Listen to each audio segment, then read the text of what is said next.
आज हम स्टार्ट करने वाले हैं एक ऐसा टॉपिक जिस पे से हर साल कुछ ना कुछ बोर्ड्स में क्वेश्चन आता है। Hello everyone, I am Asha Suryavanshi, your biology teacher, your biology mentor. I hope आप सब बहुत अच्छे होंगे, बहुत अच्छे से प्रैक्टिस कर रहे होंगे और जितने भी मैं लाइफ प्रोसेसेस के अभी तक आपको टॉपिक पढ़ा चुकी हूँ वो आप सबने पढ़ लिया है। स्कूल बहुत अच्छा जा रहा होगा। So let's get started with today's topic of transportation in humans. देखिए, अभी तक हमने न्यूट्रिशन देख लिया है, रेस्पिरेशन खत्म कर दिया है, अब बारी है ट्रांसपोर्टेशन की। मैंने क्या किया है, ट्रांसपोर्टेशन को दो टुकड़ों में तोड़ दिया है, transportation in humans and then transportation in plants. तो पहले ह्यूमंस को आज हम पूरा टिक टैक कंप्लीट कर लेंगे, चाहे वो ब्लड हो, ब्लड वेसल्स हो, ह्यूमन हार्ट हो, डबल सर्कुलेशन हो, every single thing we will cover in today's class and फिर नेक्स्ट क्लास में हम ट्रांसपोर्टेशन प्लांट्स में देखेंगे। ठीक है, so let's get started with discussion of transportation in plants. तो आज हम क्या कवर करने वाले हैं, हम पूरा ह्यूमन ट्रांसपोर्टेशन देखेंगे जिसमें हम ब्लड वेसल्स एंड हार्ट का कंसेप्ट कवर करेंगे। तो लेट्स गेट स्टार्टेड।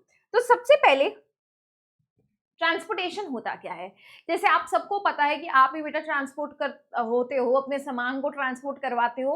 ट्रांसपोर्टेशन का बेसिक सेंस में मतलब होता है चीजों का एक जगह से दूसरी जगह पे मूव करना, है ना, कहीं एक जगह से दूसरी जगह पे मूव करना। लेट्स से आपका फूड स्मॉल इंटेस्टाइन में ब्रेक डाउन हुआ था, डाइजेशन हुई थी, फिर आप उसकी मूवमेंट करवा रहे थे बॉडी पार्ट्स तक, है ना। तो बेटा इसी चीज को आप बोलते हैं ट्रांसपोर्टेशन, यानी चीजों का मूवमेंट एक जगह से दूसरी जगह तक।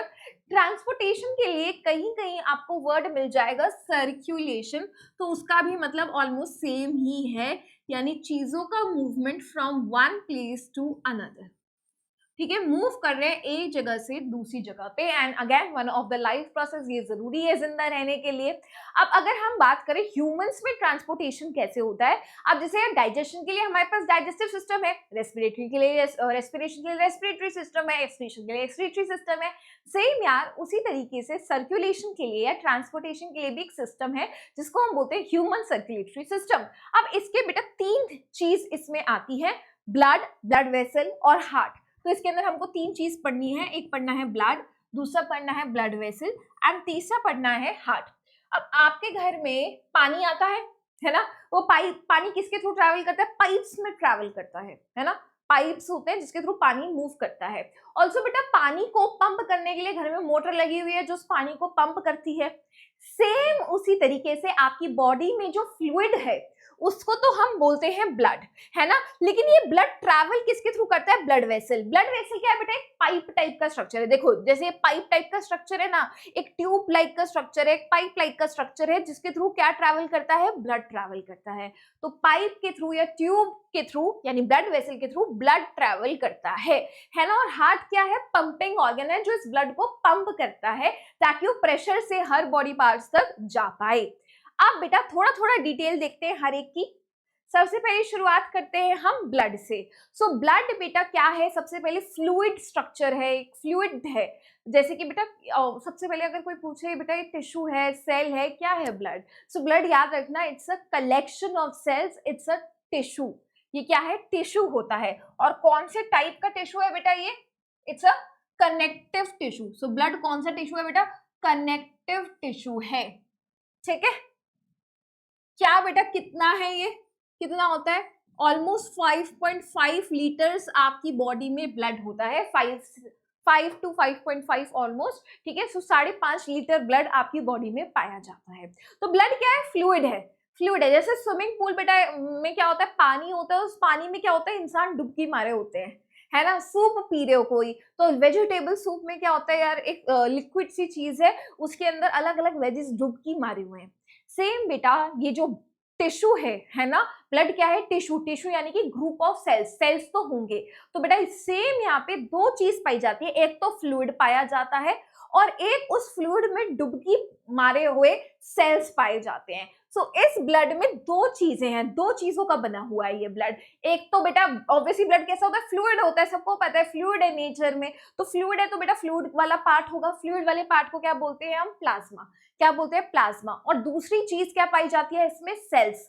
सेल्स पाए जाते हैं। ब्लड के सेल्स को हम ब्लड सेल्स कह सकते हैं या ब्लड कॉर्पसल्स कह सकते हैं। तो ब्लड बेटा दो चीजों का बना हुआ है, it is composed of blood plasma and number 2 बेटा आपका ब्लड सेल्स, दो चीजों का बना हुआ है।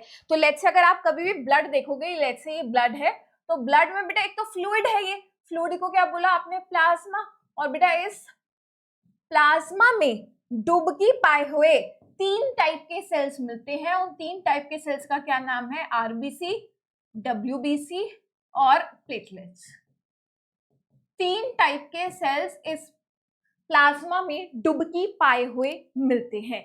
तो दो चीजों का प्रेजेंट है, ब्लड प्लाज्मा का बना हुआ है ये, और दूसरी चीज किसकी बनी हुई है बेटा, ब्लड सेल्स की, जिसको हम ब्लड कॉर्पसल्स भी बोलते हैं। ठीक है, तो ये जो फ्लूइड है उसमें क्या मिलेगा भाई, एक तो वाटर मिलेगा। फ्लूइड क्यों होता है, कोई भी चीज फ्लूइड होती है क्योंकि इसके अंदर पानी है, बेटा obviously it will have water, contain water. और क्या मिलता है बेटा, कोई भी न्यूट्रिएंट्स है, किसी भी चीज का तुमको ट्रांसपोर्ट करवाना है, लेट्स से तुम्हें गैसेस का ट्रांसपोर्ट करवाना है, न्यूट्रिएंट्स का ट्रांसपोर्ट करवाना है, वेस्ट का ट्रांसपोर्ट करवाना है, हार्मोन्स का ट्रांसपोर्ट करवाना है, विटामिन्स का ट्रांसपोर्ट करवाना है, प्रोटीन का ट्रांसपोर्ट करवाना है, जिसका भी ट्रांसपोर्ट करवाना है ब्लड में फेंक दो, है ना। किसी भी चीज का ट्रांसपोर्ट करवाना है आपको ब्लड में फेंक देना है और ब्लड फिर उस चीज का ट्रांसपोर्ट कर देगा। ठीक है, तो ब्लड में आपको ये सारी चीज मिलेगी बेटा, चाहे ग्लूकोज हो, चाहे प्रोटीन्स हो, अमाइनो एसिड हो, विटामिन्स है, हार्मोन्स है, वेस्ट है, हर चीज मिलेगी इस प्लाज्मा में। और प्लाज्मा क्या करवा रहा होगा, चीजों का ट्रांसपोर्ट करवा रहा होगा। ठीक है, तो transport food, carbon dioxide, nitrogenous waste in the dissolve form, इसके अंदर क्या करता है, इस फ्लूइड में सारी चीजों का ट्रांसपोर्ट होता है, चाहे न्यूट्रिएंट्स हो, चाहे वेस्ट हो, चाहे गैसेस हो, चाहे फिर हार्मोन्स हो, विटामिन्स हो, हर चीज ब्लड के थ्रू ट्रांसपोर्ट करती है। और ब्लड में किसके थ्रू ट्रांसपोर्ट करती है, प्लाज्मा के थ्रू। दूसरी चीज क्या पाई जाती है यहाँ पे, डुबकी मारे हुए सेल्स। कौन से 3 सेल्स हैं, आरबीसी, आरबीसी की फुल फॉर्म तो आपको क्लियर ही है, रेड ब्लड सेल, देन आपका हो गया डब्ल्यूबीसी यानी कि white blood cell, and lastly बेटा आपका प्लेटलेट्स। अब बेटा सबके फंक्शन क्या है, आरबीसी का फंक्शन क्या है, क्या करता है, अब आप सबको पता है ट्रांसपोर्ट करवाते हैं गैसेस का, क्योंकि इसके पास क्या है, हीमोग्लोबिन है, तो transport of oxygen and CO2, ये तो आपको क्लियर ही है, अभी हमने रेस्पिरेशन में पढ़ा था पिछले वाले टॉपिक में। तो आरबीसी के पास क्या होता है, हीमोग्लोबिन, और हीमोग्लोबिन की मदद से बेटा जो गैसेस हैं, ऑक्सीजन है, CO2 है, वो ट्रांसपोर्ट होती है एक जगह से दूसरी जगह तक, है ना, क्लियर है। जैसे कि बेटा लंग्स से बॉडी पार्ट्स तक यानी टिश्यूज तक कौन जाता है, ऑक्सीजन जाता है, कौन लेके जाता है, हीमोग्लोबिन, और टिश्यूज से लंग्स तक किसका ट्रैवल होता है, CO2 का। क्लियर बात है ये, तो चीजों का ट्रांसपोर्ट करवा रहा है, लंग्स से ऑक्सीजन जाती है टिश्यूज तक एंड टिश्यूज से लंग्स तक CO2 जाती है। ठीक है, ट्रांसपोर्ट करवाया। व्हाट अबाउट बेटा डब्ल्यूबीसी, डब्ल्यूबीसी आपकी बॉडी के सोल्जर हैं, कोई भी बीमारी है, कोई भी वायरस आ रहा है, बैक्टीरिया आ रहा है, उनसे लड़ते हैं ये व्हाइट ब्लड सेल और आपकी बॉडी को डिजीजेस से बचाते हैं। ठीक है, सो बेसिकली ये आपकी बॉडी के इम्यून सिस्टम का हिस्सा है। तो ये क्या करते हैं, सोल्जर्स हैं, बॉडी के सोल्जर्स हैं, क्योंकि लड़ते हैं, ये आपको बचाते हैं बीमारियों से।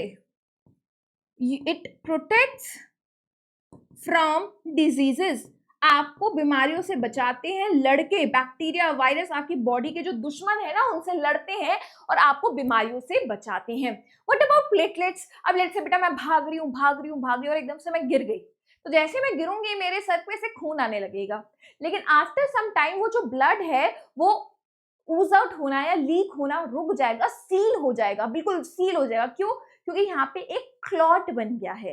तो वो जो क्लॉट है यानी ब्लड को लीक होने से कौन बचा रहा है, ब्लड को सील कौन कर रहा है, वो होते हैं प्लेटलेट्स। तो प्लेटलेट्स क्या करते हैं, जहां पे भी कोई भी इंजरी होती है वहां पे वो क्या करते हैं, ब्लड को क्लॉट कर देते हैं, है ना। तो platelets at the site of injury, जहां पे भी इंजर हुए हो आपको डैमेज हुआ है, ये क्या करते हैं, क्लॉटिंग ऑफ द ब्लड को क्लॉट करवा देते हैं। ठीक है, clotting of blood at the site of injury, blood को क्लॉट करवा दिया कहां पे, जहां पे भी कोई इंजरी हुई है। क्लियर है बेटा, ब्लड में क्या चीज है, एक तो फ्लूइड पार्ट है प्लाज्मा जिसके थ्रू अलग अलग चीजें ट्रांसपोर्ट होती हैं, और 3 टाइप के सेल है। आरबीसी क्या करता है, ऑक्सीजन CO2 को ट्रांसपोर्ट करता है। WBC क्या करता है, सोल्जर की तरह काम करता है, प्लेटलेट्स क्लॉटिंग करवाता है। इतनी बात डन है। नेक्स्ट चीज पे आते हैं, ब्लड वेसल। ब्लड वेसल क्या है, वो पाइप है जिसके थ्रू ब्लड ट्रैवल करता है ना। अब ब्लड वेसल 3 टाइप के हैं, आर्टरी, वेन और capillary. Artery, when and capillary. पहले हम आर्टरी और वेन को पढ़ेंगे इकट्ठे एंड देन कैपिलरी को देखेंगे, ठीक है। तो ए फॉर याद रखना आर्टरी है और ए फॉर याद रखना अवे है, यानी कि ये हार्ट से ब्लड अवे लेके जा रहा है, carries the blood away from the heart. तो आर्टरी क्या करती है, हार्ट से दूर ब्लड लेके जाती है, कहां तक बेटा, बॉडी पार्ट्स तक। बॉडी पार्ट्स तक, बॉडी पार्ट्स तक ब्लड लेके जा रही है, हार्ट से दूर लेके जा रही है। इतनी बात डर। ये कैसा ब्लड होगा बेटा, ऑक्सीजन रिच ब्लड होगा। बेटा ऑक्सीजन रिच जहां पे भी तुम्हें मिल जाए ना, उसका मतलब होता है जिसमें ऑक्सीजन भर भर के है, और उस ब्लड को हम बोलते हैं ऑक्सीजनेटेड ब्लड। Oxygenated blood. लेकिन बेटा अगर कोई भी ब्लड आपको लिखा आ रहा है CO2 रिच है, कार्बन डाइऑक्साइड रिच है, कार्बन डाइऑक्साइड भरा हुआ है, तो हम उसको कहते हैं डीऑक्सीजनेटेड ब्लड। क्लियर बात है दोनों टर्म्स। अगर ऑक्सीजन का अमाउंट ज्यादा है, भर के है, तो ऑक्सीजनेटेड, अगर CO2 का ज्यादा है तो डीऑक्सीजनेटेड ब्लड। नेक्स्ट चीज, तो आर्टरी क्या करती है, हार्ट से अवे यानी कि हार्ट से दूर तक बॉडी पार्ट्स तक ब्लड लेके जा रही है। और कैसा ब्लड लेके जा रही है, याद रखिएगा, oxygenated. Oxygenated, oxygen rich blood लेके जाती है। लेकिन इसकी एक एक्सेप्शन है जिसको हम बोलते हैं पल्मोनरी आर्टरी। है तो वो आर्टरी, यानी वो भी हार्ट से दूर ही ब्लड लेके जाएगी, हार्ट से दूर ब्लड लेके जाएगी, कौन से बॉडी पार्ट तक, लंग्स तक। लेकिन वो कैसा ब्लड होगा, डीऑक्सीजनेटेड। तो डिफरेंस क्या आया, पल्मोनरी आर्टरी में वो भी हार्ट से अवे लेके जा रही है क्योंकि आर्टरी है, लेकिन वो कैसा ब्लड लेके जाती है, डीऑक्सीजनेटेड। तो यहाँ पे देखना बेटा तीनों पॉइंट्स, आर्टरी क्या करती है, ब्लड अवे लेके जाती है हार्ट तक, कैसा ब्लड होता है, oxygenated, accept pulmonary artery. Pulmonary artery कैसा ब्लड लेके जाती है बेटा, डीऑक्सीजनेटेड ब्लड, डीऑक्सीजनेटेड ब्लड। ठीक है, क्लियर है, कहां तक लेके जा रही है, लंग्स तक। पल्मोनरी वर्ड का मतलब ये लंग्स, तो ये कौन से बॉडी पार्ट तक लेके जाएगी, लंग्स तक। ये एक्सेप्शन है, किसकी एक्सेप्शन है, आर्टरी की एक्सेप्शन है। डन। नेक्स्ट, अब बेटा ये हार्ट से ब्लड लेके जा रही है, तो जब भी बेटा हार्ट तो बेटा पंपिंग ऑर्गन है, बड़ी जल्दी जल्दी वो पंप कर रहा है, बड़ी प्रेशर से ब्लड जा रहा है इस ब्लड वेसल में, आर्टरी में बहुत प्रेशर से ब्लड जा रहा है। अब बेटा आर्टरी की वॉल अगर ऐसी पतली सी हुई है ना, बिल्कुल पेपर जितनी पतली, तो बेटा फट जाएगी, इतनी प्रेशर से ब्लड आ रहा है, फट जाएगा, वो बेचारा सस्टेन ही नहीं कर पाएगा इतने हाई प्रेशर को। तो अब हम क्या करें, आर्टरी की वॉल को कर दो मोटी, हट्टी कट्टी कर दो, कि भाई हाई प्रेशर से भी ब्लड आए ना तो वो सह पाए उसको। इसलिए बेटा आर्टरी की वॉल, आर्टरी में देखेंगे आप, हाई प्रेशर होता है। क्यों हाई प्रेशर होता है, क्योंकि भाई हार्ट से आ रहे हैं ना, हार्ट पंपिंग ऑर्गन है, पंप करेगा, बड़ी तेज प्रेशर से आ रहा है। अब इस प्रेशर को सहने के लिए, सस्टेन करने के लिए आर्टरी की वॉल कैसी होती है, मोटी होती है। तो they have thick muscular and elastic wall to withstand the high pressure. इस हाई प्रेशर को सस्टेन करने के लिए, इसको सहने के लिए आर्टरी की वॉल मोटी होती है। ठीक है, आर्टरी अगर लेट्स से बेटा आर्टरी कैसी होती है, ऐसी ब्लड वेसल है, इस ब्लड वेसल का तुम ऐसे सेक्शन लेोगे तो सर्कुलर ही दिखेगा ना। जस्ट इमेजिन आर्टरी ऐसी है बेटा, पाइप टाइप की है, ऐसे तुम इसका सेक्शन लोगे तो सर्कुलर ही तो मिलेगा। तो इसकी बेटा वॉल कैसी होती है, बहुत मोटी होती है, बहुत थिक होती है, it has very thick wall. अब बेटा सोचना, अगर वॉल बहुत मोटी हो गई तो अंदर का एरिया बहुत कम नहीं हो गया, इतनी मोटी वॉल है तो जो अंदर का खाली एरिया जहां ब्लड मूव करता है, जहां एक्चुअली ब्लड मूव करेगा, वो एरिया तो कम हो गया। तो बेटा अंदर के एरिया को हम बोलते हैं ल्यूमन। क्या बोलते हैं, ल्यूमन। तो ल्यूमन यानी कि जो खाली स्पेस है जहां पे ब्लड फ्लो कर रहा है वो कम हो गया। क्यों, क्योंकि उसकी बेटा वॉल इतनी मोटी है, वॉल इतनी मोटी है तो अंदर का एरिया कम हो गया ना। सोचो ये रूम है ना, अब इस रूम की वॉल में मोटी पे मोटी करती जाऊं तो बेटा अंदर की खाली स्पेस कम हो जाएगी। सेम बेटा, क्योंकि इसकी वॉल इतनी मोटी है, इसके अंदर का स्पेस कम है। अब सोचो यार इतने हाई प्रेशर से जा रही है ना, तो एक डायरेक्शन में ब्लड चलता ही चला जाएगा, चलता ही चला जाएगा, क्योंकि प्रेशर से जा रहा है, वापस आने के चांसेस ही नहीं है। तो द ब्लड एक ही डायरेक्शन बड़ी स्पीड से जाता है। डन। अब वेन का उल्टा कॉन्सेप्ट है, वेन हार्ट तक ब्लड लेके जाती है, उससे दूर नहीं। आर्टरी क्या कर रही थी, हार्ट से ब्लड लेके जा रही थी, वेन हार्ट तक ब्लड लेके जा रही है। तो वेन क्या कर रही होगी बेटा, वेन क्या कर रही होगी, बॉडी पार्ट से हार्ट तक ब्लड लेके आती है। और बेटा ये कैसा ब्लड होगा, जल्दी सोचो, डीऑक्सीजनेटेड। कैसा ब्लड होगा, कार्बन डाइऑक्साइड रिच, उल्टा है ना, तो ये कैसा ब्लड होगा बेटा, डीऑक्सीजनेटेड। ठीक है, अगेन बेटा इसकी भी एक्सेप्शन है, सारी वेन डीऑक्सीजनेटेड लेके जाती है, लेकिन एक को छोड़ के, उस एक का नाम है पल्मोनरी वेन। तो वो कैसा ब्लड लेके जा रही होगी, ऑब्वियसली उल्टा, यानी कि ऑक्सीजनेटेड। तो यहाँ पे अगर मैं एक्सेप्शन की बात करूं तो बेटा जो पल्मोनरी वेन है वो बॉडी पार्ट से तो ब्लड लेके जाती है, वो हार्ट तक तो ब्लड लेके जाती है, लेकिन वो ब्लड कैसा होता है बेटा, oxygenated. Pulmonary vein carry oxygenated blood. ठीक है, अब बेटा कौन से बॉडी पार्ट से, ऑब्वियसली पल्मोनरी वर्ड है तो लंग से लेके जा रही होगी, क्लियर है, चलिए डन। अब इसको लिखा हुआ देख लेते, सब लिखा है यहाँ पे। तो वेन क्या करती है, टुवर्ड्स द हार्ट तक लेके जाती है, लेकिन कैसा ब्लड होता है, डीऑक्सीजनेटेड, यूजुअली डीऑक्सीजनेटेड। इसका एक्सेप्शन क्या है, कौन सी वेन बेटा, अगर आपसे पूछा जाए कौन सी आर्टरी कैरी करती है डीऑक्सीजनेटेड ब्लड, आप कहोगे पल्मोनरी आर्टरी। कौन सी वेन कैरी करती है, इकलौती वेन है जो ऑक्सीजनेटेड ब्लड लेके जाती है, आप कहोगे मैम पल्मोनरी वेन। ठीक है, अब बेटा क्योंकि हार्ट से ब्लड नहीं आ रहा, हार्ट तक ब्लड जा रहा है, तो क्योंकि बेटा पंपिंग ऑर्गन से नहीं आ रहा तो प्रेशर इतना हाई नहीं होगा ऑब्वियसली। यहाँ तो बेटा हार्ट से ज्यादा बहुत हाई प्रेशर में था, यहाँ हार्ट तक जा रहा है तो इतने हाई प्रेशर में होगा नहीं, प्रेशर कम है तो बेटा जो वॉल है अगर वो पतली भी होगी तो चल जाएगी। यहाँ पे हमने मोटी वॉल क्यों दी, इतना हाई प्रेशर था फट ना जाए। अब बेटा यहाँ तो प्रेशर कम है, फटने के चांसेस ही नहीं है, तो मोटी वॉल क्यों दोगे, पतली वॉल से भी इसका काम चल जाएगा। तो आप देखेंगे जो वेन होती है उसकी बहुत थिन वॉल होती है, क्यों, क्योंकि प्रेशर कम होता है, less muscular wall due to low pressure. इसको जरूरत ही नहीं है भाई, यहाँ पे फटने के चांसेस ही नहीं है। लेकिन बेटा देखना ब्लड बड़ा धीरे धीरे प्रेशर में जा रहा है, तो चांसेस है कि बेटा ब्लड वापस आ जाए, बैक फ्लो हो जाए ब्लड का। अब आप चाहते हो कि ब्लड एक जगह जाने के लिए निकला है और वो वापस आता चला जाए तो दिक्कत हो जाएगी। आप चाहते हैं ब्लड एक ही फ्लो में ट्रैवल करे, इसलिए बेटा यहाँ पे ना ऐसे खिड़कियां टाइप के स्ट्रक्चर्स होते हैं जिसको हम बोलते हैं वैल्व्स। वैल्व्स बोले तो लेट्स से मैं आपको दिखाती हूँ एक बार, I show you once. Let's say vein है, इसकी वॉल पतली है, तो बेटा इसके पास क्या होता है, यहाँ पे ऐसे खिड़की टाइप के ऐसे स्ट्रक्चर्स होते हैं जिसको हम बोलते हैं वैल्व्स। तो आप देख पा रहे हैं यहाँ पे नंबर 1 जो वॉल है बेटा वो पतली है, थिन है, और दूसरी चीज आप देख पा रहे हैं यहाँ पे जो अंदर की जगह है वो ज्यादा हो गई, क्योंकि वॉल पतली है तो अंदर की जो खाली जगह है जहाँ पे ब्लड ट्रैवल करेगा वो ज्यादा हो गई। लेकिन बेटा आपको यहाँ पे ऐसे खिड़की टाइप के स्ट्रक्चर दिख रहा है, ऐसे खिड़की। अब मान लो ब्लड आप नहीं चाहते वापस आए, ऐसे बंद हो जाएगी कि भाई वापस कहाँ जा रहा है, बंद हो जा। और ऐसे ब्लड का ट्रांसपोर्ट करवाना होगा तो ऐसे खुल जाएंगी। ठीक है, जब ब्लड का ट्रांसपोर्ट करवाना है खुल गई, नहीं करवाना बंद हो गई, खुल गई बंद हो गई। ठीक है, तो बेटा ये क्या है, वैल्व्स है, वैल्व्स। तो V for valves, V for when, याद रखना वेन के पास ही वैल्व्स है।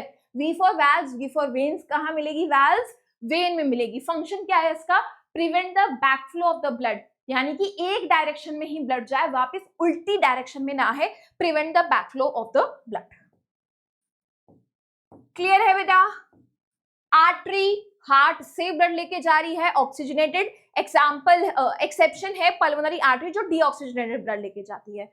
सेम बेटा वेन हार्ट तक ब्लड लेके जा रही है और डीऑक्सीजनेटेड होगा, एक्सेप्शन है पल्मोनरी वेन जो ऑक्सीजनेटेड ब्लड लेके जाएगी।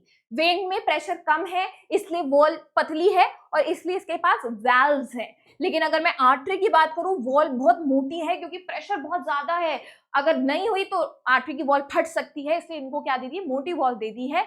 एंड इसलिए इसके पास वो भी नहीं है, वैल्व्स की जरूरत नहीं है, क्योंकि इतना हाई प्रेशर है बेटा एक ही डायरेक्शन में जाएगी, चांसेस ही नहीं है वापस आए, इतना हाई प्रेशर है एक ही डायरेक्शन में जाएगी, इसलिए यहाँ पे वैल्व्स बहुत एब्सेंट होते हैं। ठीक है, क्लियर है ये। अब थोड़ा सा आगे चले, कैपिलरीज को देखें। देखो आर्टरी हो गया, वेन हो गया, अब कैपिलरी की तरफ चलते हैं, ठीक है। चलो अब कैपिलरीज की तरफ आते हैं। तो देखना बेटा, हार्ट से दिख रहा है आपको, हार्ट से ब्लड कौन लेके आ रहा है बेटा, आर्टरी लेके आ रही है ना, आर्टरी ब्लड लेके आ रही है। हार्ट से तो अवे जाएगा बेटा, अवे जाएगा, एक सेकेंड रुकिएगा। ये हार्ट है, डायरेक्शन ना उल्टी दिखाई हुई है, हम यहाँ पे कर रहे हैं इसको, ठीक है। तो बेटा हार्ट है, हार्ट से ब्लड कौन लेके आ रहा है बेटा, आर्टरी ब्लड लेके आ रही है। हार्ट से ब्लड कौन लेके आ रही है, आर्टरी ब्लड लेके आ रही है। कहाँ पे लेके आ रही है, बॉडी पार्ट्स तक, टिश्यूज तक, बॉडी पार्ट्स लिख लो या टिश्यू लिख लो, एक ही बात है, टिश्यूज तक ब्लड लेके आ गई, है ना। और बॉडी पार्ट से कौन ब्लड लेके जा रहा है बेटा, वेन ब्लड लेके जा रही है। कहाँ तक ब्लड लेके जा रही है, हार्ट तक ब्लड लेके जा रही है। ऐसे कुछ हो रहा है कि नहीं बताइए, ये बात तो मैंने आपको बता दी है कि हार्ट से अवे आर्टरी लेके आ रही है बॉडी पार्ट्स तक, और बॉडी पार्ट से हार्ट तक वेन लेके जा रही है। क्लियर है। अब बेटा आर्टरी ना डिवाइड, जैसे ही वो बॉडी पार्ट्स के पास पहुंचती है वो डिवाइड करने लग जाती है, इस तरीके से ब्रांचेस शो करती है, बहुत ज्यादा टुकड़ों में टूट जाती है। दिखाती हूँ, दिख रहा है, ब्रांचेस हो गई ना, एक सेकेंड, दिख रहा है, रेड से दिखाते हैं। ये आर्टरी लेके आई हार्ट से, ठीक है, जैसे बॉडी पार्ट्स तक पहुंची इसने डिवाइड कर दिया, ये देखो डिवाइड हो गई, डिवाइड हो गई। एंड इस डिवीजन को, ये जो डिवाइड करके बहुत सारे ब्लड वेसल का एक गुच्छा बन गया है ना, देख रहे हो नेटवर्क बन गया है ब्लड वेसल का। आर्टरी ने बहुत ज्यादा टुकड़ों में डिवाइड करके जो पूरा नेटवर्क बना दिया है ब्लड वेसल का, इसको बोलते हैं कैपिलरीज। कैपिलरीज ये भी एक टाइप की ब्लड वेसल है, ये भी पाइप है जिसके थ्रू ब्लड ट्रैवल कर रहा है, लेकिन ये कहाँ पाई जा रही है, बॉडी पार्ट्स के पास। नंबर 1। नंबर 2 आप देखेंगे आर्टरी डिवाइड करके क्या बनाती है, कैपिलरी, और कैपिलरी ज्वाइन करके क्या बना रही है, वेन। तो आर्टरी ने डिवाइड करके क्या बनाया, कैपिलरी, और कैपिलरी जब ज्वाइन कर लेती है तो वो क्या बनाती है बेटा, वेन। क्लियर है। तो क्या मैं कह सकती हूँ ये आर्टरी और वेन के बीच में प्रेजेंट होती है, present between artery and when. दूसरी बात ये मैं बता सकती हूँ, आर्टरी डिवाइड करके कैपिलरी बनाता है एंड ज्वाइन करके वेन बनाता है, ठीक है। तीसरी बात ये मैं कह सकती हूँ, कैपिलरी कहाँ पाई जा रही है, बॉडी पार्ट्स के पास पाई जा रही है, ठीक है। अब आप कहोगे मैम इसका फंक्शन क्या है, करती क्या है ये कैपिलरी। बेटा कहाँ आई है, बॉडी पार्ट के पास। बेटा ब्लड क्या कर रहा था, अलग अलग चीजों का ट्रांसपोर्ट कर रहा था, चाहे वो ऑक्सीजन हो, चाहे वो न्यूट्रिएंट्स हो, अलग अलग चीजों को ट्रांसपोर्ट कर रहा था, है ना। अब लेट्स से बेटा मेरे लंग से ऑक्सीजन ब्लड के थ्रू पहुंच तो गया है मेरे बॉडी पार्ट्स तक, लेकिन अब मूव कैसे करेगा, ये कैपिलरी के थ्रू ही ऑक्सीजन डिफ्यूज हो जाएगा बॉडी पार्ट में, न्यूट्रिएंट्स चले जाएंगे बॉडी पार्ट्स तक। अब बॉडी पार्ट्स ने कोई वेस्ट बनाया होगा, लेट्स से बॉडी पार्ट ने CO2 बनाया है, तो बेटा वो CO2 क्या करेगा, इस कैपिलरी को दे देगा। तो बेटा इस कैपिलरी के थ्रू क्या हो रहा है, चीजों का एक्सचेंज होता है, इसलिए कैपिलरी की वॉल ना सबसे पतली होती है, थिनेस्ट होती है, इसलिए आप देखेंगे स्मॉलेस्ट 1 सेल थिक, जैसे एल्वुलाई थी ना, एल्वुलाई के थ्रू भी चीजों का एक्सचेंज होता है, एल्वुलाई भी पतली थी, उसके अराउंड क्या थी, ब्लड वेसल्स थी। तो जब भी आप देखेंगे कोई भी बॉडी पार्ट है, जैसे स्मॉल इंटेस्टाइन के पास ब्लड वेसल है, या फिर मैं कहूँ एल्वुलाई के पास ब्लड वेसल है, बेटा कौन सी ब्लड वेसल पाई जाएगी, हमेशा कैपिलरी। तो कैपिलरी होती है जो बॉडी पार्ट्स के आसपास होती है ना, बिल्कुल पतली सी होंगी ताकि बेटा उसके थ्रू चीजें मूव कर पाए। सोचो ये कैपिलरी तुमने इतनी हट्टी कट्टी मोटी बना दी है, कैपिलरी इतनी मोटी, बेटा इसके थ्रू मूव कैसे करेंगी चीजें, मूव ही नहीं कर पाएंगी।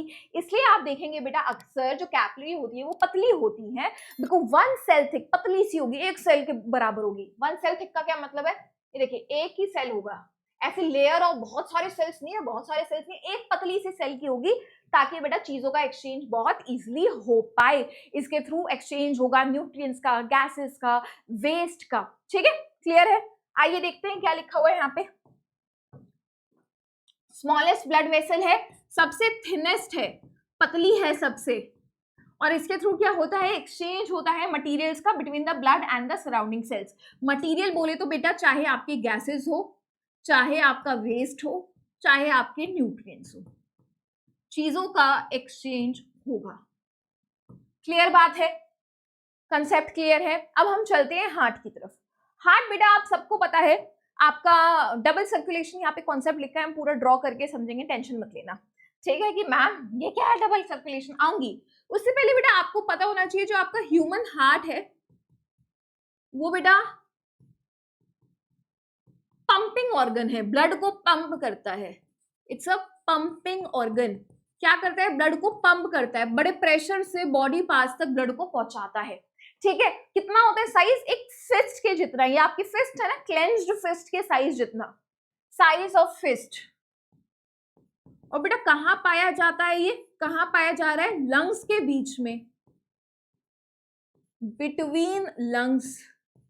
और एक और बात इसकी याद रखना बेटा, हार्ट की, जो हार्ट होता है वो 4 खोखले डब्बों का बना होता है। 4 खोखले डब्बे होते हैं, उन डब्बों को बोलते हैं चेम्बर्स।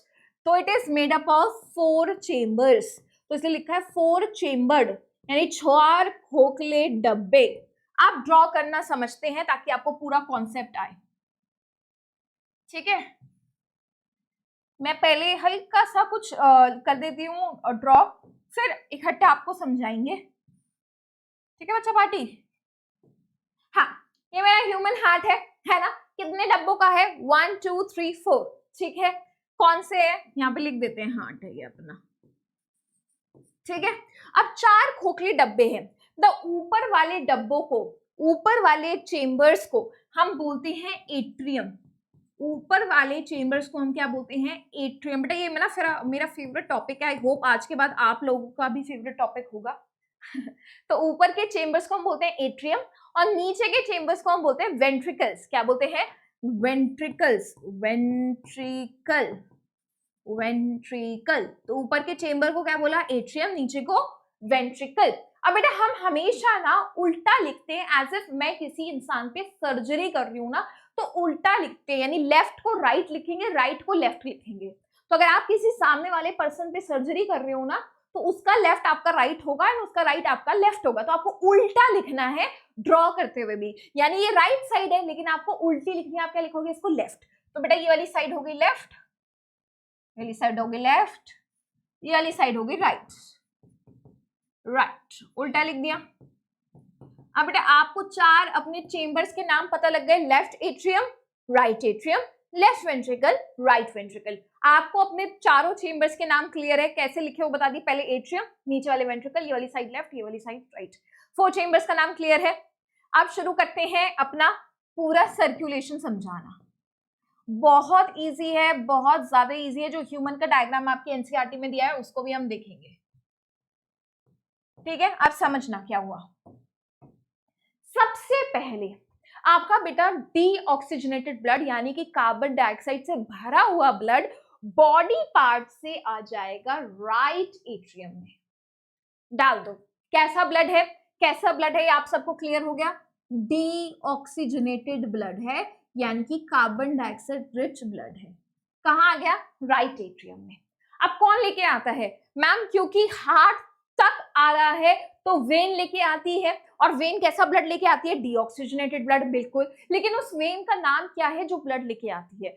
2 वेन्स यहाँ पे ब्लड लेके आती है, एक सुपीरियर वेना कावा, एक इंफीरियर वेना कावा। लिखते हैं superior and inferior vena cava. क्या है ये? ब्लड वेसल्स है, वेन्स है, जो ब्लड बॉडी पार्ट से राइट एट्रियम में ला रही है। कैसा ब्लड है? डीऑक्सीजनेटेड। तो सुपीरियर वेना कावा जितने भी ऑर्गन्स बेटा आपके हार्ट के सुपीरियर, यानी हार्ट के ऊपर प्रेजेंट है, जैसे आपके शोल्डर हो गया, नेक रीजन हो गया, हेड रीजन हो गया, यहां से जो ब्लड है वो कौन लेके आ रहा है बेटा? सुपीरियर वेना कावा, वेन है एक टाइप की। और जो बेटा हार्ट से नीचे ऑर्गन्स है, जैसे मेरे एब्डोमेन रीजन हो गया, मेरे पैर हो गए, यहां से जो ब्लड लेके आ रही है वो कौन होगी? Inferior vena cava. ठीक है, कैसा ब्लड है? Deoxygenated carbon dioxide rich blood है, लाके कहां डाल दिया? राइट एट्रियम के पास। ठीक है, राइट एट्रियम ये ब्लड किसको देता है? राइट वेंट्रिकल को। ठीक है, और राइट वेंट्रिकल से यही ब्लड चला जाता है लंग्स तक। कैसा ब्लड है बेटा? इस ब्लड में कोई अभी चेंज आया है? नहीं है, यानी ब्लड कैसा है? डीऑक्सीजनेटेड ब्लड है, कार्बन डाइऑक्साइड रिच ब्लड है। कौन लेके जाएगा बेटा? हार्ट से अवे है, A for away, A for artery. Obviously ma'am artery लेके जाएगी, क्योंकि बेटा लंग्स तक लेके जा रही है। लंग्स के लिए क्या वर्ड यूज करते हो आप? पल्मोनरी। तो पल्मोनरी आर्टरी। और यही बताया था बेटा only artery carrying the deoxygenated blood, otherwise arteries तो कैसा ब्लड कैरी करती हैं, ऑक्सीजनेटेड, लेकिन ये तो मेरी एक्सेप्शन है, क्लियर है। लंग्स क्या करेगी बेटा, लंग्स में क्या होती है, एल्वेलाई होती है, वो क्या करेंगे, इससे CO2 ले लेंगे और इसको ऑक्सीजन दे देंगे। इस प्रोसेस को हम बोलते हैं ऑक्सीजनेशन। ऑक्सीजनेशन यानी इस ब्लड से CO2 को तो ले लिया, कार्बन डाइऑक्साइड रिच ब्लड था, कार्बन डाइऑक्साइड ले लिया और उसको ऑक्सीजन दे दिया, यानी यहां से लंग्स से जो ब्लड आ रहा होगा वो कैसा होगा बेटा, वो ब्लड कैसा होगा, ऑक्सीजनेटेड, ऑक्सीजन रिच ब्लड होगा, ऑक्सीजनेटेड होगा। अब बेटा हार्ट तक आ रहा है तो जरूर कोई वेन लेके आ रही होगी। अब कौन सी वेन ला रही होगी, क्योंकि लंग्स से आ रहा है तो पल्मोनरी वेन ला रही होगी। तो बेटा ये भी आपको क्लियर है, only when carrying the oxygenated blood, सिर्फ एक ही वेन है जो ऑक्सीजनेटेड ब्लड कैरी करती है, अदरवाइज सारी वेन्स तो कैरी कौन सा ब्लड करती है, डीऑक्सीजनेटेड। लाके कहां दे दिया, लेफ्ट एट्रियम को। लेफ्ट एट्रियम ये ब्लड किसको देती है, लेफ्ट वेंट्रिकल को, और लेफ्ट वेंट्रिकल यही सेम ऑक्सीजनेटेड ब्लड दे देता है बॉडी पार्ट्स को। कैसा ब्लड है, ऑक्सीजन रिच है, तो इसलिए ऑक्सीजनेटेड ब्लड। अब बेटा ये जो ब्लड है मुझे बताइएगा कौन लेके जाएगा, मैम हार्ट से अवे है तो आर्टरी लेके जाएगी, उस आर्टरी का नाम है बेटा एओर्टा, लार्जेस्ट आर्टरी, सबसे बड़ी आर्टरी है। और बेटा आर्टरी तो कैसा ब्लड कैरी करती है, ऑक्सीजनेटेड, ये तो हम करते ही आ रहे हैं डिस्कस। क्लियर है बेटा, क्या आपको क्लियर है, क्या क्लियर है कहां से ब्लड कहां मूव कर रहा है। अब इस प्रोसेस में आपने देखा ब्लड हार्ट से 2 बार मूव कर रहा है, एक बार लेफ्ट साइड से एक बार राइट साइड से। देखना नहीं हो रहा क्लियर तो दिखाते हैं आपको, ये देखो एक बार बेटा राइट साइड से मूव कर रहा है, एक लेफ्ट साइड से, एक ही बारी में ब्लड एक बार लेफ्ट साइड से एक बार राइट साइड से मूव कर रहा है कि नहीं, 2 बार मूवमेंट हुई कि नहीं ब्लड की, राइट से लेफ्ट से, राइट से लेफ्ट से, ब्लड हार्ट से 2 बार पास कर रहा है, blood is passing through heart twice, एक ही साइकिल में, इसलिए हम इसको बोलते हैं डबल सर्कुलेशन, 2 बार सर्कुलेट हो गया है ना। ये देखना blood circulation in human heart because the blood passes through the heart twice, blood heart से 2 बार पास करता है एक ही साइकिल में, इसलिए हम इसको क्या बोलते हैं बेटा, डबल सर्कुलेशन। कोई भी आपसे कहे डबल सर्कुलेशन के फ्लो चार्ट बनाओ तो आप ये फ्लो चार्ट हूबहू बना के आ सकते हो, you will get full marks, ठीक है। अब दूसरी बात, एक और चीज याद रखना यार, एक और चीज आपको यहाँ पे याद रखनी है बेटा, जो ये चेम्बर्स है ना इनके बीच में सेपरेशन है। अब बेटा देखो आप क्या ऐसा हो रहा है, इस बेटा देखना लेफ्ट साइड पे कैसा ब्लड है सारा का सारा, लेफ्ट साइड पे कैसा ब्लड है, लेफ्ट साइड पे कैसा ब्लड है सारा, जल्दी से देख के बताइए, क्या ऑक्सीजनेटेड ब्लड लिख सकती हूं मैं, यस। और बेटा राइट साइड पे सारा कैसा ब्लड है बेटा, डीऑक्सीजनेटेड है, राइट साइड पे डीऑक्सीजनेटेड है। कहीं पे भी बेटा आप देख रहे हैं ब्लड का कोई मिक्सचर हो रहा है क्या, कहीं मिक्स हुआ है ये blood, anywhere it's getting mixed, yes और नो, नो, क्योंकि बेटा हार्ट के बीच में ना सेपरेशन है, हार्ट की जो चेम्बर्स है उनके बीच में सेपरेशन है जिसको बोलते हैं सेप्टम, यानी जैसे 2 बेटा दीवारें होती है ना, दीवार क्या करती है, एक रूम को दूसरे रूम से अलग करती है, आपस में मिले हुए नहीं है, ये मिले हुए नहीं है, यहाँ पे सेपरेशन है और उसको हम बोलते हैं सेप्टम, ठीक है। तो थोड़ा सा आगे चलती हूँ, मैं आपको ये कॉन्सेप्ट भी दिखाती हूँ। देखना बेटा ये ह्यूमन हार्ट है, इस तरीके से आपके एनसीईआरटी में दिया हुआ है, जरा अपने तरीके से देखते हैं इसको। ऊपर के चेंबर को क्या बोलते हैं, एट्रियम, एक लेफ्ट हो गया एक राइट हो गया, देखना बेटा ये लेफ्ट एट्रियम ये वाला राइट एट्रियम, उल्टा लिखते हैं वो लिखा। नीचे वाले चेंबर्स को क्या बोलते हैं, वेंट्रिकल, तो ये हो गया लेफ्ट वेंट्रिकल, ये हो गया राइट वेंट्रिकल। और मैंने बताया आपको हार्ट के जो चेंबर्स है उनके बीच में सेपरेशन है, उस सेपरेशन को क्या बोलते हैं, सेप्टम, डिवाइड वॉल है जो दोनों हिस्सों को अलग रख रही है। राइट एट्रियम में कौन ब्लड लेके आता है, बॉडी पार्ट से ब्लड आता है, वेना कावा लाती है, कौन सी वेना कावा, अपर बॉडी से आ रही है तो सुपीरियर, नीचे वाले ऑर्गन से आ रही है तो इंफीरियर, देखो 2 वेना कावा आगे कहां गई, राइट एट्रियम में आगे, इसलिए एरो कहां दिखाया है, राइट एट्रियम में। राइट एट्रियम वो ब्लड किसको देता है, राइट वेंट्रिकल को देता है, ले भाई ले ले। फिर राइट वेंट्रिकल से ब्लड कहां जाता है, पल्मोनरी आर्टरी के थ्रू लंग्स तक जाते हैं, देखना पल्मोनरी आर्टरी, पल्मोनरी आर्टरी के थ्रू, एरो देख रहे हो इस तरफ जा रहे हैं, लंग्स के थ्रू जा रहे हैं। लंग्स ने क्या किया, ऑक्सीजनेशन किया, इससे CO2 ले लिया, इसको ऑक्सीजन दे दिया, यानी लंग्स से कैसा ब्लड आ रहा है, ऑक्सीजनेटेड। कौन सी ब्लड वैसे ला रही है, पल्मोनरी वेन ला रही है लेफ्ट एट्रियम तक, ये देखना पल्मोनरी वेन लाइन कहाँ लेके आ रही है, लेफ्ट एट्रियम तक। लेफ्ट एट्रियम किसको दे रहा है, एरो कहाँ बनाया है, लेफ्ट वेंट्रिकल को। और लेफ्ट वेंट्रिकल किसको दे रही है, एओर्टा को दे रही है, ताकि बॉडी पास तक जा पाए। देखिए एओर्टा को दे दिया, एओर्टा को दे दिया, यही है ना, है कि नहीं। चलो अब ना यहाँ पे आपको दिख रहा है डबल सर्कुलेशन, हमने बहुत इजी तरीके से समझा है, बट वही चीज यहाँ पे भी बनाई हुई है। देखना ये लंग्स बनाए हुए हैं ऊपर, ये नीचे बॉडी पार्ट्स है ना, ये आपका ह्यूमन हार्ट है। बॉडी पार्ट से वेन लेके आती है, कौन सी वेन बेटा, वेना कावा, कहाँ लेके आ रही है, राइट एट्रियम में। राइट एट्रियम से राइट वेंट्रिकल में गया और पल्मोनरी आर्टरी उसको लंग्स तक ले गई, लंग्स तक ले गई। लंग्स से बेटा कैसा ब्लड आ रहा है, ऑक्सीजनेटेड ब्लड। कौन लेके आ रहा है, पल्मोनरी वेन लेके आ रही है, कहाँ रही है, लेफ्ट एट्रियम में। लेफ्ट एट्रियम किसको देता है, लेफ्ट वेंट्रिकल को। और लेफ्ट वेंट्रिकल से एओर्टा कहाँ लेके चली जाती है, बॉडी तक, ठीक है। एंड एओर्टा क्या टाइप की आर्टरी है, बस। तो अगर आप सिंपल सेंस में समझेंगे ये किस तरीके से आ सकता है, मैक्सिमम लेबलिंग के लिए आ सकता है। अगर आपको पूछा जाए, ये डबल सर्कुलेशन का ही डायग्राम है, लेकिन अगर आपसे पूछा जाए ड्रॉ करने को, आप ये ड्रॉ करेंगे, लेकिन लेबलिंग में आ सकता है क्वेश्चन ये, तो आप ये लेबल कर सकते हो इजीली। इससे मैंने तुमको इसका भी आइडिया दे दिया। लेकिन अगर तुम्हें ये क्लियर है ना, ये एक डायग्राम, इससे तुम्हारा ये भी कॉन्सेप्ट क्लियर है और वो वाला कॉन्सेप्ट भी क्लियर है, इसलिए बेटा मैंने पहले ये आपको समझा दिया, ठीक है। चलें आगे, डन, चलो।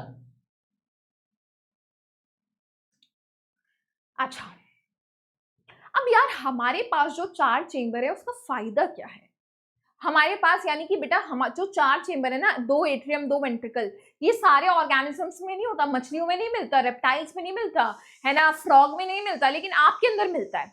तो 4 चेंबर एक्चुअली होता किस में है, it is present in mammals and birds. Birds के लिए बेटा एक और वर्ड यूज करते हैं, एव्स। मैमल्स बोले तो ह्यूमंस ही, हम मैमल्स की ही कैटेगरी में आते हैं, है ना, हम इसी कैटेगरी में आते हैं। और बर्ड्स के लिए हम वर्ड यूज करते हैं एव्स। तो मैमल्स और एव्स यानी हमारे अंदर और बर्ड्स में मिलते हैं 4 चेंबर। पर ऐसा 4 चेंबर ही क्यों है हमारे पास, और कुछ क्यों नहीं है, 2 क्यों नहीं है, 3 क्यों नहीं है, जो बाकी ऑर्गेनिज्म में हमारे पास क्यों नहीं है, इसका फायदा क्या है, देखना बेटा।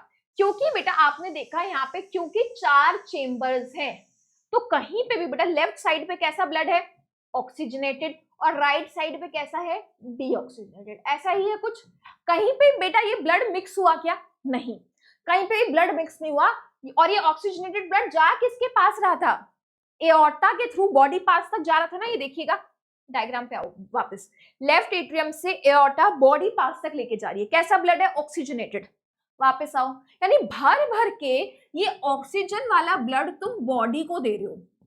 अब बेटा ये बॉडी ऑक्सीजन का करती क्या है, तुम्हें मैंने बताया था, ग्लूकोज का ब्रेकडाउन होता है, फूड का ब्रेकडाउन होता है ऑक्सीजन की प्रेजेंस में, एरोबिक रेस्पिरेशन, ताकि एनर्जी मिले। तो बॉडी क्या करती है, इस ऑक्सीजन की मदद से एनर्जी बनाती है।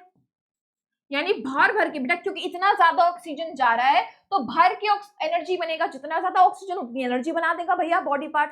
अब आप कहोगे तुम्हें इतनी एनर्जी की क्या जरूरत है, देखिए हम हैं वार्म ब्लडेड ऑर्गेनिजम्स। जब भी मैं अपनी क्लास में बच्चों से पूछती थी यार वार्म ब्लडेड का मतलब क्या है, वो कहते थे मैम गर्म खून। गर्म खून मतलब नहीं है, वार्म ब्लडेड का मतलब है कि वो ऑर्गेनिज्म जो अपना टेम्परेचर मेंटेन करते हैं।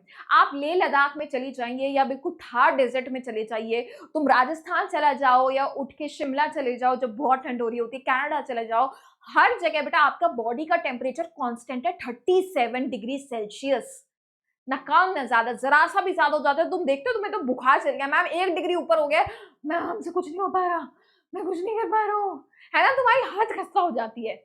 सेम बेटा आपका बॉडी ना मेंटेन करके रखती है ये टेम्परेचर को, बॉडी मेंटेन करके रखती है कांस्टेंट टेम्परेचर को। और बेटा ये कांस्टेंट टेम्परेचर मेंटेन करने के लिए ना चाहिए होती है बहुत ज्यादा एनर्जी। अगर एनर्जी नहीं है ना, तो इस एनर्जी, अगर एनर्जी नहीं है तो आप कांस्टेंट टेम्परेचर मेंटेन नहीं कर पाओगे। तो याद रखना 4 चेंबर का फायदा क्या हुआ, सबसे शुरू से देखते हैं, मिक्सिंग नहीं हुई ब्लड की, नंबर 1। अगर मिक्सिंग नहीं हुई तो भर के ऑक्सीजन वाला ब्लड गया बॉडी पार्ट्स तक, इस ऑक्सीजन का बॉडी पार्ट्स ने क्या किया, एनर्जी बनाया, और इस एनर्जी का क्या यूज है, इन मेंटेनिंग कांस्टेंट टेम्परेचर, यानी कि वार्म ब्लडेड ऑर्गेनिज्म अपना कांस्टेंट टेम्परेचर मेंटेन कर सकते हैं, ठीक है। अगर मिक्सिंग हो जाती तो ऑक्सीजन ना होता, इतना ऑक्सीजन ना होता तो बेटा क्या होता, बॉडी पार्ट्स पे इतनी एनर्जी नहीं होती, इतनी एनर्जी नहीं होती तो कांस्टेंट टेम्परेचर मेंटेन नहीं कर पाते, हम मर जाते। ठीक है, तो इसलिए बेटा ये फायदा है, very very important topic again. बेटा डबल सर्कुलेशन भी बहुत बहुत ज्यादा जरूरी था, बहुत इंपॉर्टेंट टॉपिक है ये पूरा, ये पूरी स्लाइड ही इंपॉर्टेंट है। ठीक है, तो तारा बजता है गाना गा दो, एक तारा बजता है। ठीक है, क्लियर है, आई होप समझ आ रहे हैं आप सभी को। तो 4 चेम्बर्ड हार्ट होता है ह्यूमंस में, जिसमें लेफ्ट साइड में ऑक्सीजनेटेड, राइट साइड में डीऑक्सीजनेटेड। ठीक है, कोई मिक्सिंग नहीं हो रही ब्लड की। इसका फायदा क्या हुआ, भर भर के ऑक्सीजन का सप्लाई हुआ to body parts, body parts तक ऑक्सीजन का भर के सप्लाई हो गया। उस ऑक्सीजन का क्या करा उन्होंने, एनर्जी बनाई, हायर एनर्जी प्रोडक्शन, और उस एनर्जी का क्या किया उन्होंने, मेंटेन किया कांस्टेंट बॉडी टेम्परेचर। ये किसके लिए जरूरी है, वार्म ब्लडेड एनिमल्स के लिए जरूरी है, जैसे मैमल्स एंड बर्ड्स। क्लियर है। अब आप कहोगे मैम किसी और में 4 की जगह 2 या 3 भी होता है, बिल्कुल, जैसे फिशेस में, आओ देखते हैं। तो अगर हम फिशेस की बात करें तो फिशेस में बेटा सिर्फ 2 चेम्बर्ड हार्ट होते हैं, एक एट्रियम एक वेंट्रिकल। आपके पास 2 एट्रियम थे, 2 वेंट्रिकल थे, लेकिन फिशेस के पास सिर्फ 2 चेम्बर का हार्ट होता है, एक एट्रियम एक वेंट्रिकल। अब फिशेस क्या करती है बेटा, यहाँ पे एक बार इस डायग्राम से देखना, तो बेटा फिशेस क्या करती है, बॉडी पार्ट से डीऑक्सीजनेटेड ब्लड आता है, बॉडी पार्ट से, इसको क्या करें हम यहाँ पे ड्रॉ कर दें क्लियरली ताकि तुमको समझ आ जाए। It's let's draw here. तो बेटा बॉडी पार्ट ने क्या किया, जैसे कि आपके अंदर भी होता है कि बॉडी पार्ट से बेटा आपके हार्ट में ब्लड आता है ना, तो बॉडी पार्ट से कैसा ब्लड आ रहा होता है, हमेशा याद रखने ना, deoxygenated, carbon dioxide rich blood आ गया बेटा हार्ट तक। अब बेटा हार्ट क्या करता है, सेम यही डीऑक्सीजनेटेड ब्लड, इसके बस की कुछ नहीं है यहाँ पे, सेम यही ब्लड उठा के दे देता है गिल्स को, पंप कर देता है गिल्स तक। अब गिल्स के पास कैसा ब्लड है, डीऑक्सीजनेटेड। तो गिल्स क्या करती है बेटा, वहां पे भी बताया था, गिल्स क्या करती है, गिल्स से जो भी ब्लड आ रहा होता है वो ऑक्सीजनेटेड होता है। क्यों, क्योंकि गिल्स तक कहां से ब्लड आ रहा होता है, बाहर से। You know, if you talk about, जब हम रेस्पिरेशन की बात करते हैं, गिल्स पानी लेती है, पानी में ऑक्सीजन होता है, और वो ऑक्सीजन कहां पहुंच जाता है, गिल्स तक। तो गिल्स के पास ऑक्सीजन की भरमार है, जैसे लंग्स के पास ऑक्सीजन की भरमार है, वैसे फिशेस में गिल्स के पास ऑक्सीजन की भरमार है। यानी गिल्स क्या करेगी, लंग्स वाला काम करती है, ऑक्सीजनेशन कर देती है, ऑक्सीजनेशन कर देती है। यानी बेटा जो गिल्स से ब्लड जा रहा होगा वो कैसा होगा, ऑक्सीजनेटेड होगा, ऑक्सीजन दे देगी इस ब्लड को और इससे CO2 ले लेगी। अब वो ब्लड किसको पहुंचाएगी, बॉडी पार्ट्स को। तो ये पूरा साइकिल होता है। क्या हुआ, बॉडी पार्ट से डीऑक्सीजनेटेड ब्लड गया हार्ट तक, हार्ट ने वही डीऑक्सीजनेटेड ब्लड गिल्स को दे दिया, गिल्स है ऑक्सीजन का भंडार, है ना, तो गिल्स से क्या होगा, ऑक्सीजन रिच ब्लड, यानी कि ऑक्सीजनेटेड ब्लड जाएगा बॉडी पार्ट्स तक। ठीक है, ब्लड हार्ट से कितनी बार पास किया, सिर्फ एक बार, इसलिए हम इसको बोलते हैं सिंगल सर्कुलेशन। 2 चेम्बर्ड हार्ट है एंड सिंगल सर्कुलेशन है।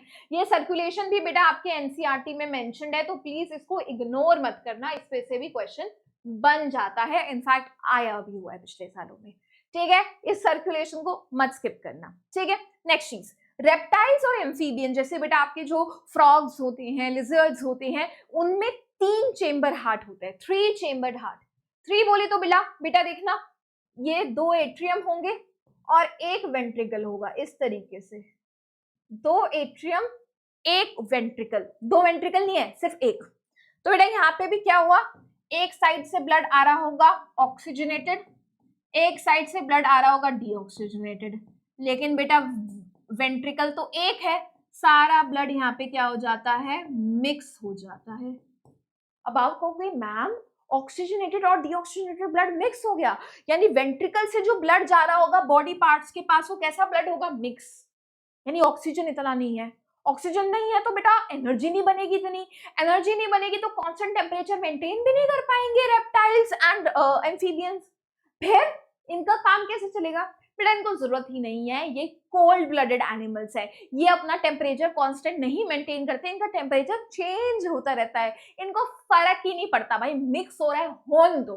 क्यों होने दो, क्योंकि बेटा हमें तो एनर्जी चाहिए नहीं, तो अगर मिक्स हो रहा है इट्स ओके, कम ऑक्सीजन मिलेगी चलेगा, क्योंकि कम ऑक्सीजन है तो कम एनर्जी तो कांस्टेंट टेम्परेचर मेंटेन नहीं हो पाएगा, कहेंगे आप उनको करना भी नहीं है, तो अपन टॉलरेट कर लेगा, मिक्सिंग हो रहा है होने दो। लेकिन अगर आपके अंदर मिक्सिंग हो गई ब्लड की, तो क्या आपकी बॉडी टॉलरेट कर पाएगी, नहीं, आप कहोगे भाई हमें तो चाहिए, हमें ऑक्सीजन चाहिए ताकि हम एनर्जी बनाए, एनर्जी होगी तो कांस्टेंट टेम्परेचर होगा, कहेंगे हमें नहीं फर्क पड़ता है यार, तो ये कहते हैं कोल्ड ब्लडेड एनिमल्स हैं, यानी ये टॉलरेट कर लेंगे mixing of oxygenated and deoxygenated blood. Cold blooded यानी change their temperature with respect to environment. Environment के हिसाब से अपना टेम्परेचर ये चेंज कर लेते हैं, इनका टेम्परेचर सेम नहीं रहता, इनको पता हमें जरूरत नहीं है भाई, नहीं हो रहा तो ना होने दो, ठीक है। चलिए लास्ट एक कॉन्सेप्ट आता है लिम्फ का, वेरी वेरी इंपॉर्टेंट, इससे काफी क्वेश्चंस बनते हैं, आराम से इस कॉन्सेप्ट को समझते हैं, ठीक है बेटा। अब ये बेटा ब्लड आर्टरी से आ रहा है, ठीक है, कहां तक पहुंच गया बेटा, टिश्यूज तक पहुंच गया, ब्लड टिश्यूज तक पहुंच गया। और मैंने आपको बताया था बेटा जैसे ही आर्टरी टिश्यूज तक पहुंचती है वो डिवाइड करके क्या बना देती है, कैपिलरी, तो बना देते हैं, और कैपिलरी ज्वाइन करके क्या बनाती है, वेन। ये तो मेरे को लगता है सबको पता लग गया है इतना, है ना। अब आर्टरी के थ्रू क्या ट्रैवल कर रहा है बेटा, what is travelling through artery, blood, blood travel कर रहा है ना, ऐसे ऐसे ऐसे। अब बेटा ये कैपिलरी जो है ना, इसकी वॉल में होती है पोर्स, इसकी वॉल में पोर्स होते हैं जिसके थ्रू ब्लड का कुछ सामान निकल के ना बाहर आ जाता है, ये जो टिश्यू है ना इधर आ जाता है ना, टिश्यू में घुस जाता है कुछ अमाउंट ब्लड का, क्या, जैसे कि प्लाज्मा निकल गया, कुछ सेल्स निकल गए, कुछ प्रोटीन्स निकल गए, तो ब्लड का कुछ अमाउंट निकल के एस्केप करके भाग के कहाँ आ जाता है, टिश्यू में आ जाता है। अब इस फ्लूइड को, क्योंकि ये टिश्यू में आ गया है, हम बोलते हैं टिश्यू फ्लूइड या फिर लिम्फ या फिर इंटरस्टिशियल फ्लूइड।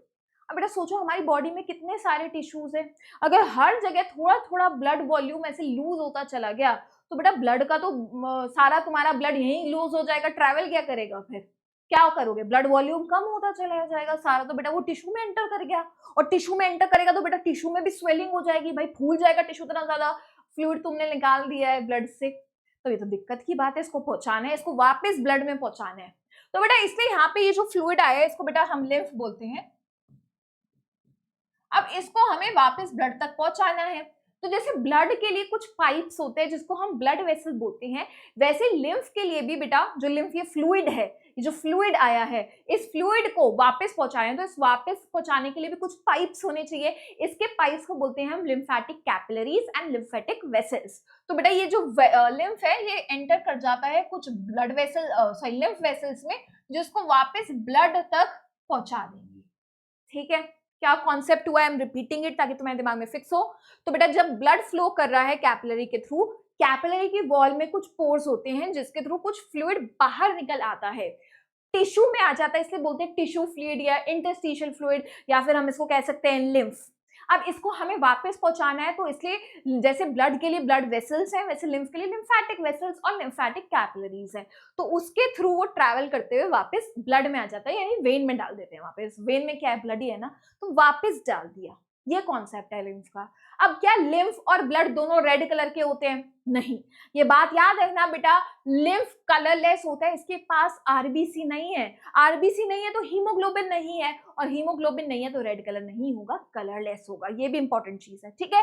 तो देखना बेटा क्या लिखा है, पढ़ना इधर, through the pores present in the capillary wall, capillary wall में जो पोर है कुछ अमाउंट, क्या क्या चीज निकल रही है, जैसे प्लाज्मा निकल गया, प्रोटीन निकल गया, ब्लड सेल्स निकल गया, वो एस्केप करके कहाँ आ गए, टिश्यू में आ गए, और क्या बना दिया, टिश्यू फ्लूइड या फिर लिम्फ, ठीक है।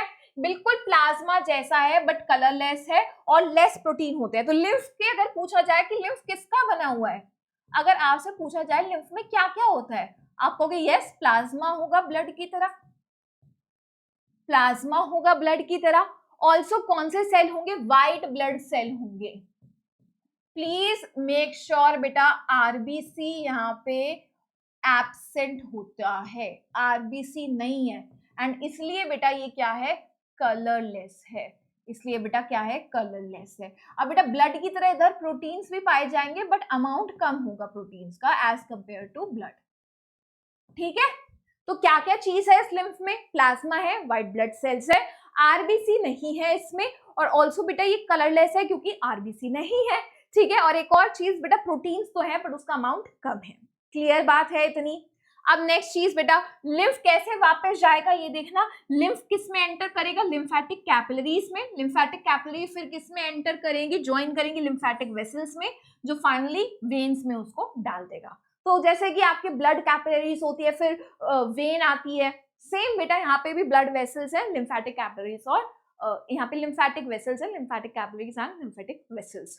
पाइप है, ट्यूब है जो लिम्फ को ट्रांसपोर्ट करवाती है, ठीक है, जो ब्लड को ट्रांसपोर्ट करवाती है वो ब्लड वेसल, जो लिम्फ को ट्रांसपोर्ट करवाती है वो लिम्फेटिक वेसल्स, लिम्फेटिक कैपिलरीज, ठीक है। पाइप है जो उसको वापस लेके जा रहे हैं, वापस पहुंचा दिया। अब दो चीज आती है, इस लिम्फ का फंक्शन क्या है बेटा? ये जो लिम्फ है ना, ये आपके जो डाइजेस्टेड फैट है ना, ये डाइजेस्टेड फैट का भी ट्रांसपोर्ट करवाते हैं, यानी इंटेस्टाइन में पाए जाते हैं, स्मॉल इंटेस्टाइन में पाए जाते हैं, विलाई के पास पाए जाते हैं। ये किसका ट्रांसपोर्ट करवाते हैं बेटा? फैट का, डाइजेस्टेड फैट का, ठीक है। तो lymph carries the digested and absorb fat from the intestine. Also बेटा ये तो हम देख ही चुके हैं, जो एक्सेस फ्लूइड्स है उसको वापस से ब्लड में डाल दिया ताकि बेटा ब्लड की वॉल्यूम कम ना हो। तो ये फंक्शन भी आते हैं बेटा, इंपॉर्टेंट कर लो इसको, एक तारा बजदा है। मैंने कहा था इस बेटा इस टॉपिक से जो मैं आज पढ़ा रही हूँ क्वेश्चंस आने ही आने हैं। लिम्फ पे क्वेश्चन आया हुआ है, पीवाईक्यू। लिम्फ क्या होता है, फंक्शन क्या है, लिम्फ कैसे फॉर्म होता है, फंक्शन क्या है। बहुत सारे क्वेश्चन आए हैं, आप मिस नहीं कर सकते इसको। फंक्शन भी इंपॉर्टेंट है, लिम्फ कैसे फॉर्म होता है ये भी इंपॉर्टेंट है, ठीक है। अब एक क्वेश्चन हम देखते हैं, 2024 का ही आया हुआ क्वेश्चन है, let's have a look at it. Blood clotting prevents excessive loss of blood. बिल्कुल यार, अगर मेरा ब्लड क्लॉट ही ना हो तो ब्लड तो फ्लो होता जाएगा, सारा ब्लड तुम्हारा बाहर निकल जाएगा, तुम गॉन, टाटा बाय बाय, है ना, कोई हेलो हाय नहीं, सब टाटा बाय बाय, क्योंकि तुम मर गए। तो बेटा ये तो बिल्कुल बात सही है, ब्लड क्लॉटिंग हो जाएगी तो बेटा ब्लड वो ऊज आउट होना, लीक होना रुक जाएगा और वहीं पे प्लग हो जाएगा। सेकेंड स्टेटमेंट देखते हैं, blood clotting is due to blood plasma and white blood cell. Blood clotting के लिए कौन रिस्पॉन्सिबल था? प्लेटलेट्स रिस्पॉन्सिबल थे। ये ब्लड प्लाज्मा और व्हाइट ब्लड सेल कब से हो गए? प्लेटलेट्स होता है बेटा, फॉल्स स्टेटमेंट है। तो आंसर क्या होगा बेटा? Option number C, answer will be C. पहला स्टेटमेंट सही है, दूसरा गलत है, तो हम इसको थर्ड स्टेटमेंट देते हैं, ठीक है।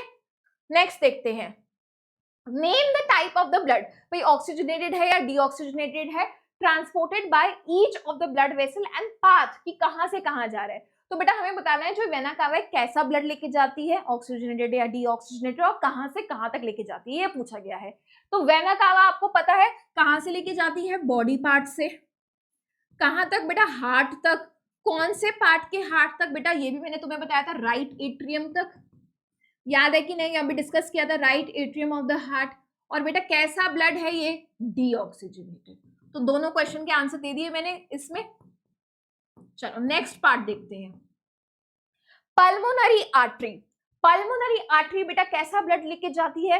पल्मोनरी आर्टरी आपको पता है डीऑक्सीजनेटेड ब्लड लेके जाती है, only artery carrying the deoxygenated blood. और कहां से कहां लेके जाती है? हार्ट से लेके जाती है। हार्ट से कहां तक लेके जाती है बेटा? लंग्स तक। और कौन से पार्ट ऑफ हार्ट से बेटा? राइट वेंट्रिकल से, राइट वेंट्रिकल से लंग्स तक लेके जाती है। याद है कि नहीं? अगर आपको वो डब्बा मैंने बताया था, अगर वो आपने वो एक पेज अच्छे से कर लिया, आप सारे क्वेश्चंस कर पाएंगे, ठीक है। नेक्स्ट है बेटा फ्लो चार्ट बताया हुआ है ग्लूकोज के ब्रेकडाउन का। ये तो बेटा रेस्पिरेशन में आपने करा था, बट मैं जल्दी से बता देती हूँ। In the presence of oxygen है तो आप बता सकते हैं पहले ग्लूकोज को पाइरुवेट में, देन माइटोकॉन्ड्रिया में CO2 वाटर और एनर्जी बनता है। लैक ऑफ ऑक्सीजन में आप क्या बनाएंगे? लैक्टिक एसिड बनाएंगे, मसल सेल में बनता है और इसकी वजह से क्रैम्प्स भी आते हैं। तो ये क्वेश्चन मैं आपको होमवर्क दे रही हूँ, यू मस्ट ट्राई इट। हमने पिछली क्लास में प्रैक्टिस करा था रेस्पिरेशन, ठीक है। एंड दैट्स इट एवरीवन, हमने कुछ PYQ देखे एंड ऑल्सो पूरा टॉपिक कवर किया। I hope it was clear to you. Still आपके दिमाग में कोई भी डाउट है, please do let me know in the comment section. Next class में हम ट्रांसपोर्टेशन प्लांट्स में देखेंगे और फिर एक्सक्रीशन देख के इस पूरे चैप्टर को खत्म कर देंगे। Alright everyone, see you later, till then keep learning, keep shining, bye bye.